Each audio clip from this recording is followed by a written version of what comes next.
ҳамватанон азизи гиромӣ, мумкин ки шумо баъзан китобҳои мана хондагӣ бошед, мумкин ки баъзан дарсҳои мо ба хабар дошта бошед. Ман дар бораи пул гап мезанам, дар бораи идора кардани пул, дар бораи кор фармидани пул. Яке аз китобҳои беҳтарине ки ман навистагам ин «Ман ва пул» аст. Забони русиш қати яки деньги, тоҷикис қати «Ман ва пул». Чиза ман дар дарсҳои худам дар ҳамин 22 соли таҷрибаи корим фаҳмидагӣ ҳастаму дарс мегӯям. Роҳҳои чӣ хел карда аввал фикронаи именно молиявия зиёд кардан дар кор аст. Вақте ки шумо фикронаи молиявӣ доред, шумо пайдо мешавад возможност ки ҳамин нақшаи ояндаи худатон, молиявии ояндаи худатонро доштагӣ бошед. Не ки аз чӣ сар мешавад? Пула управлят карданаш, саришта кардан, управлят кардан аз ҳамин хоҷагии худ, аз даруни хонаи худатон, то есть ҳамон финансови моделе ки даруни хонатон ва чӣ хел пула идора кардан сар мекунед, ҳамин сар мешавад. Одамо гумон мекунад ки пули бисёр дар кор ки ва управление ёд гирифт. Не, аввал пули кам қати управление ёд гирифтан дар кор. Агар шумо пули кам қати саришта кардани пули управление пула надонед, пули калон қати кардан тем более наметавонед, чунки ки пули калон қати проблематон бо бисёртар мешавад, бо мушкилитон бо бисёртар мешавад. Барои ҳамон аз пули кам сар кардана беҳад зарур аст. Одамо се хел мешаванд. Нигоҳ кунед, 4 категория одамо ҳаст. Якум категория одамо гумон мекунанд ки пула пасандоз кардан шарт нест. Ва вообще ин корро намекунад, гумон мекунанд ки ҳарчи худо дод метиҳад, худо надод наметиҳад. Ва гумон мекунанд ки пасандозам накунам ки якобы ин тақдирам ба будааст. На самом деле пасандоз кардан ин тақдир нест. Тақдир дига ҳаст, ана интихоб дига ҳаст. Якум категория одамо ин корро намекунад. Тамоман фикрашон намеразад, ақлашон намеразад ин чизҳо ва дигар одамое ки сарватманд шудагиан ё муваффақ шудаги ҳастанд, просто повезло, просто ин ба ҳамин худо додааст, ҳамин хел фикр мекунад. Яке худо ҳама ба додагӣ аст. Барои ҳамин қадар ин якум категория одамо пула пасандозам намекунад, фикра ҳамин хел кор карда, ҳамин хел умраш мегузарад, муҳтоҷмандӣ қати, маҷбурӣ қати, камбудиҳо қати, азобҳо қати, фақат тақдира гунahгор мекунад, ҷамъията гунahгор мекунад, ғарибам ман ғарибам гуфта шир хонда мегардад. Дуюм категория одамо ҳаст. Дуюм категория одамо пасандоз кардан мехоҳад, мефаҳмад ки пасандоз кардан дар кор аст, не ки пасандоз кардан наметавонад, аз сабабе ки даромадаш кам аст, хароҷоташ бисёр аст. Мисол як одам кор мекунад, 5 кас ё 6 кас дар оила зиндагӣ мекунад. Ё ки як одам даромад дорад, 5 кас 6 кас расход дорад. Сеюм категория одамо чӣ хел аст? Сеюм категория одамо пула пасандоз мекунад ва мефаҳмад, ҷамъ карда баъд расход мекунад. То есть сеюм категория пасандоз мекунад. Ин сеюм категория одамо. Ва пасандоз мегирад, не ки баъд итоги се равно расход мекунад конца концов. Ин сеюм категория одамо ҳаст. Се равно ман ин сеюм категория одамо ин менталитети падару модари ману шумо. Падару модарамо ҳамин хел буданд. Падару модарам ҳамин менталитети қати калон шуданд.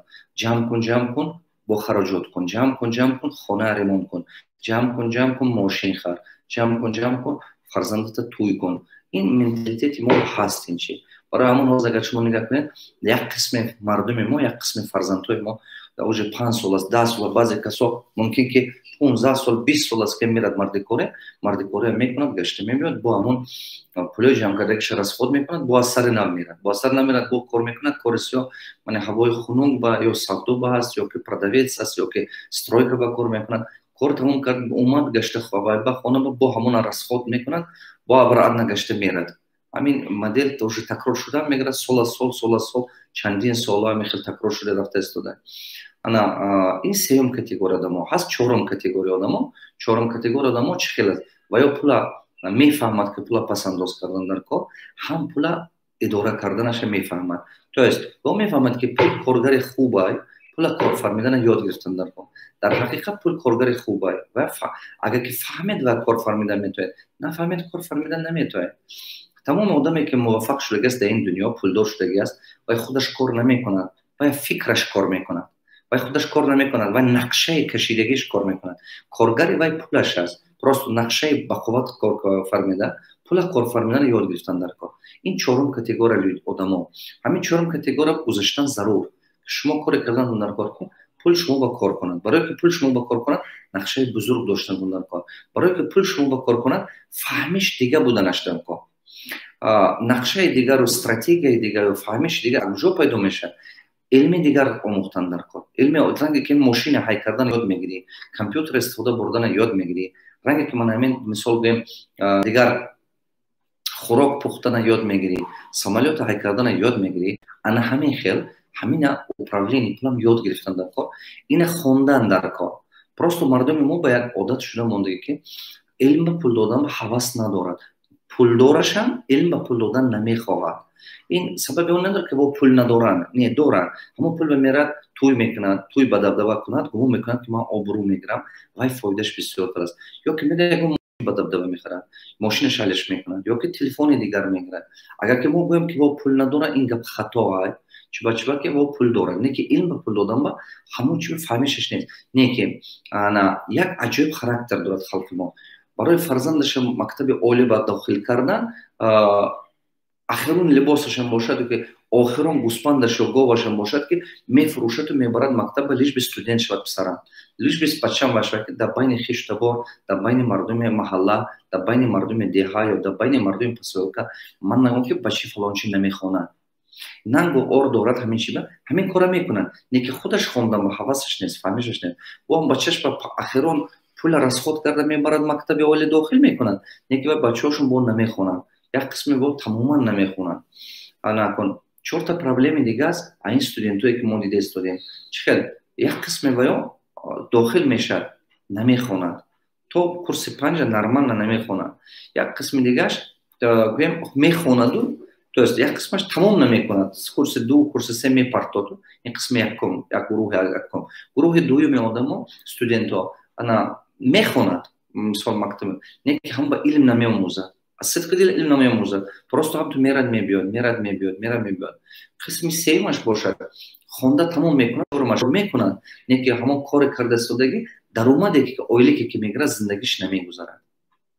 دیدید همینا یکدیگرش قطع وابستگی دارد. همینا یکدیگر برای همه قدر عجیبه که همون بچه خودش فکرانه آیندهش ساختنش زورش نرسیده است. همون آینده ساختن خدا هوای باوز دادگیش نیست. این چی افته گم چون که بالا خودش کار کردنش در کار برای که این چی پیدا شود. برای همین قدر هموطنان عزیز گرامی از چی سر کردنتون در کار؟ برای پول پسنداز کردن، از همین درسای عادی ترین سر کردن در کار. بعد بالا خود کار کردن، سر کردن در کار، پول پسنداز کردن یاد گرفتن در کار. تو پول پسنداز کردن یاد نگیرید زندگی پیش نمیره. این خطر نمبر 1. سه چی گم نوع مناسبت پول قطعی که است، مناسبت داریم ما پول قطعی. 3 نوع مناسبت داریم. یکم پول کار کردن، همه آدم پول کار کردن میتاد، یک کس زیادتر یک کس کمتر. در زمین طلبی مکتب هم پول کار کردن میتاد. بچه طلبی مکتب هم میرد ماشین میشود پول کار میکنه. همتون نگاه کنید در موسر مردارات پول کار میکنه. پدیز میتود زنه که همین پیرون سولا کمپیره کم پول کار کردن میتود. فقط کمتر یک کس زیادتر. این یک راه مناسبت پول کار کردن تو ضربت و دینی پول کار کردن. یکی اگر که این راه شما انتخاب کنید، این راه خود شما یگون وقت موفق نمیشه. پول کار میکنم گفته از پس پول رفتن ریدگه فقط سلامتیتون رو بای میتید، عمرتون میگذارد، وقت میگذارد، درآمد شما زیاد نمیشه. همین کم که درآمد تو میشه که زیاد نمیشه، اون درجه که شما میخواید نمیشه.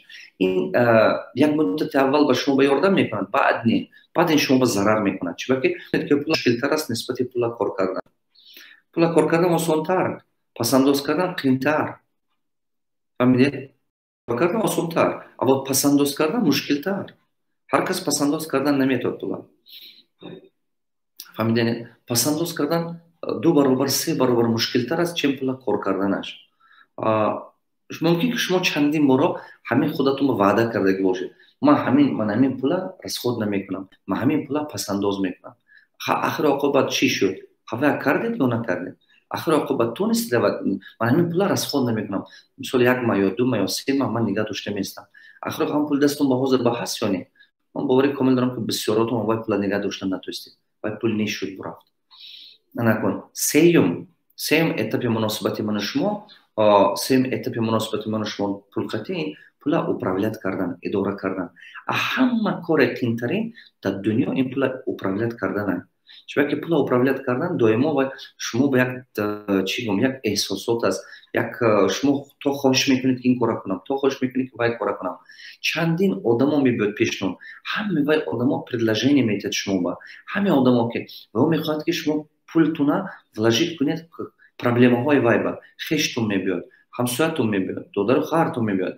медонед ҳазору якта проблема шумо пайдо мекунед. як кас донад ки шумо пул доред, ҳаме проблемаҳош кардани шумо ба бор кардана сар мекунад.